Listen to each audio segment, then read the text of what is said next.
పులి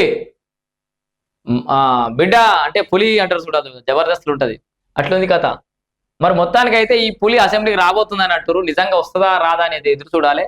వచ్చినా రాకపోయినా ఆల్రెడీ చేతులు గాలినాక ఆకులు పట్టుకున్న చందంగా తయారవుతుంది కేసీఆర్ బాబు పరిస్థితి. ఎందుకంటే 2 ఏళ్లలో కావాల్సినంత డ్యామేజ్ అయిపోయింది. ఇప్పుడు చాలా ఇంకా అధ్వానమైన పరిస్థితులకు పోతున్నారు. కాబట్టి ఇక కేటీఆర్ హరీష్ రావు ఏమనుకున్నారంటే మేమిద్దరం చాలు, మేము మా ఇద్దరితోటి గెలువురి ముందుగాల మేమే షిప్ ఆయిలం, మమ్మల్ని ట్యాకిల్ చేస్తే చాలని మొన్నటిదాకా ఎవరు హరీష్ రావు కేటీఆర్ అన్నారు.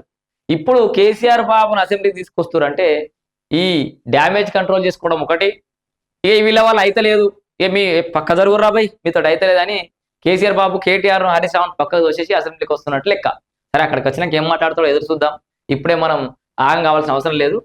అసెంబ్లీకి కేసీఆర్ పాలమూరు రంగారెడ్డిపై నిలదీయాలని నిర్ణయం. అసెంబ్లీ సమావేశాల తర్వాతనే బీఆర్ఎస్ సభలట. ఫామ్ హౌస్ వేదికగా నేతలతో కీలక సమావేశం కూడా అయిందట. మాజీ సీఎం కేసీఆర్ అసెంబ్లీ సమావేశాలకు హాజరు కానున్నట్టు తెలిసింది. శుక్రవారం నిరవరి ఫామ్ హౌస్ లో పార్టీ కీలక నేతలతో పాటు పాలమూరు, రంగారెడ్డి, నల్గొండ జిల్లాలకు చెందిన నేతలతో సమావేశమయ్యారు.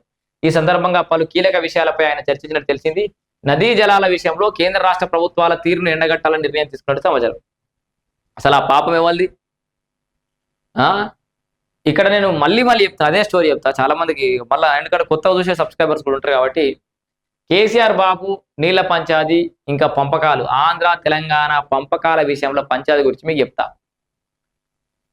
మన సమాజంలో ఎవరైనా అన్నదమ్ములు ఏర్పడితే పంచాయతీ జరిగితే ఆ ఆస్తులు పంచడానికి, ఆ పాస్తులు పంచడానికి, ఆ పైసలు పంచడానికి, ఆ ఉన్న ఇల్లును జాగాను పంచడానికి పెద్ద మనిషిని పిలుస్తాం. పంపకాలు అయినప్పుడు ఆ పెద్ద మనిషి సంతకం కూడా ఉంటుంది. ఓ 5 ఏళ్లకో 10 ఏళ్లకో మళ్ళా ఆ ఇద్దరు అన్నదమ్ముల వల్ల దగ్గర పంపకాల దగ్గర పంచాయతీ వచ్చింది, కరెక్ట్గా పంచలే. అప్పుడు ఎవరు పిలుస్తారు ముందుగాల?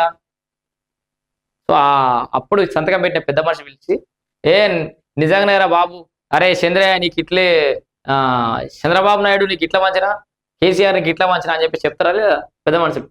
అట్లనే తెలంగాణ విడిపోయినప్పుడు పెద్ద మనిషి పెద్ద దిక్కు లెక్క ఉన్నది నువ్వు.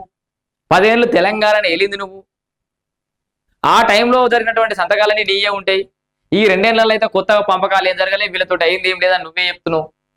కాంగ్రెస్ పార్టీ ఏం చేయలేదని మనమే చెప్తున్నాం కదా. మరి ఏం చేయలేనప్పుడు వాళ్ళ పాత్ర ఎట్లుంటది? కేసీఆర్ బాబు పాత్ర ఎంత ఉంది, బీఆర్ఎస్ పార్టీ పాత్ర ఎంత ఉంది, వాళ్ళ కీలక నాయకుల పాత్ర ఎంత ఉంది? నువ్వు చేసిన ఒక్క సంతకం వల్లనే కదా మన కృష్ణా బేసిన్లో ఉన్నటువంటి నీళ్ళని పోతున్నాయి. నీ పాపం కాదా?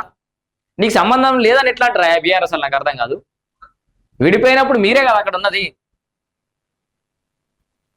ఇక ప్రజాస్వామ్యం లేకపోతే అంటే రేవంత్ చెప్పుతో కొట్టేవాడిని అంటుడు బీఆర్ఎస్ వర్కింగ్ ప్రెసిడెంట్ కేటీఆర్. సంచలన వ్యాఖ్యలట. ఈ రేవంత్ రెడ్డి బూతులు మాట్లాడుతున్నారని చాలా మంది అంటారు కదా. కేసీఆర్ బాబు మూతులు కూడా ఒకసారి మీకు వినిపించే ప్రయత్నం చేస్తాను నేను. అయ్యో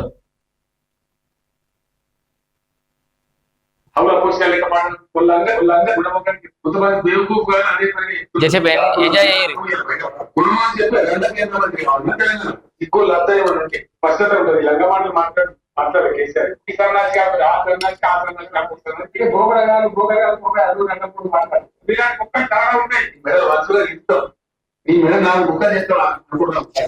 దాని మామూలుగా అనుకుంటే 6 ముక్కలు వేసుకున్నాం అనుకుంటున్నాము. ఈ గోగాజులు ఏం లేక నలిసి పారేస్తాం, 4 కలిసి సీరేస్తాం. జాగ్రత్త. ఏం పీకెత్తంటే పోతాను పెద్ద పీకినట్టు పడగొట్టినట్టు. చాలా మంది దుర్మార్గులు, దరిద్రులు, పుట్టచోరుగాలు, పనికి మాలు సిగ్గుందా మీద ఇజ్జత్మానం ఉందా? ఇంకా మీద ఉమ్మేసి సిగ్గుండాలి.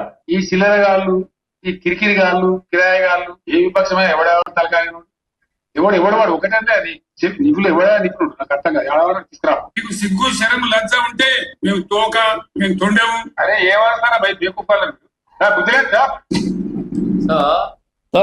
సో తోకమాట కేసీఆర్ బాబు లెక్క నాకు బూతులు రావు కానీ మస్తు ఎంటర్టైనర్ కదా.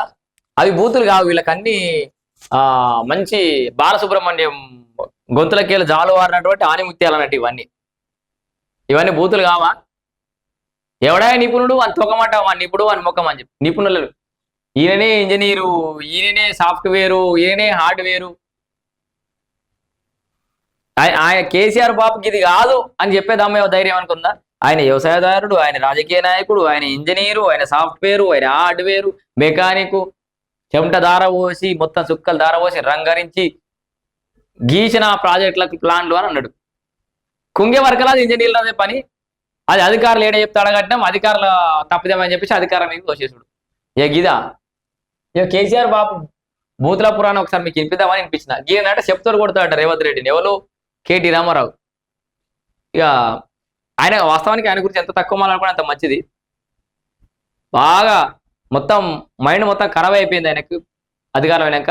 ఆయన వర్కింగ్ ప్రెసిడెంట్ అయిన కాడ నుంచి ఒక్క ఎన్నిక అంటే ఒక్క ఎన్నికలు కూడా గెలవాలి కేటీఆర్ వర్కింగ్ ప్రెసిడెంట్ అయినప్పటి నుంచి. ఇక ఆయనతో అయితలేదనే కేసీఆర్ బాబు రంగంలో దిగుతుండు మళ్ళా అంతో కొంత జర పర్వాలేదని. ఏం పర్వాలేదన్నా పని అంటే బీఆర్ఎస్ మొత్తం మునిగిపోయింది. ఇప్పుడు చేసేది ఏం లేదు ఆయన కూడా శాతగానే ఆయన పెద్ద మనిషి వచ్చి ఇప్పుడు ఏం చేస్తాడు కానీ చూద్దాం.